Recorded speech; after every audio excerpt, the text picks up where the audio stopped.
இந்த மாதம் பார்த்தீங்கன்னா ஜகாத் கொடுப்பாங்க 2.5%. அதில் வந்து வீட்டில் கூப்பிட்டு கியூவில் நிற்க வச்சு, இல்லை பள்ளியாசில் கியூவில் நிற்க வச்சு மற்றவங்க காட்டுற மாதிரி கண்ணிய குறைவா அப்படி இல்லையே. எதுவும் சொல்றது மறைவாய் கொடுங்க, கண்ணியமாக அவங்கள கண்ணியப்படுத்துங்க. நான் எப்படி உங்களை கண்ணியப்படுத்து, நீங்கள் அவங்களை கண்ணியப்படுத்து. இப்போ எத்தனையோ குடும்பங்கள் நமக்கு தெரிஞ்சு உறவுகளையோ நட்புலையோ நமக்கு தெரிஞ்சவங்களே எத்தனை பேர் கஷ்டத்தையும் வறுமையிலையும் தேவையிலாம் இருப்பாங்களே இல்லையா, அவங்கள கண்ணியப்படுத்துங்க. இப்போ இறைவன் சொல்லலாம், எனக்கு தேவையில்லை, உங்களுக்கு தான் தேவை இருக்குது, உங்களை போன்றவங்களுக்கு தேவை இருக்குது, அவங்க கொடுங்க, எனக்கு ஏன் கொடுக்குறீங்க? என் பாராள கேட்குறவங்கள ஏமாத்துறாங்க, நீங்கள் ஏமாறாதீங்க.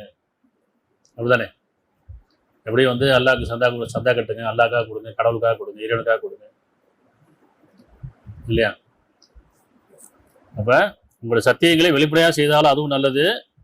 எனினும் அதை மறைவாக்கி அதன் பலனை தேவையுடைய அடையும்படி செய்தால் அது உங்களுக்கு இன்னும் நல்லது. அவன் உங்கள் பாவங்களை நீக்குவான் அப்படின்னு அர்த்தம். உங்கள் பாவத்து பரிகாரம் நீங்க செய்ய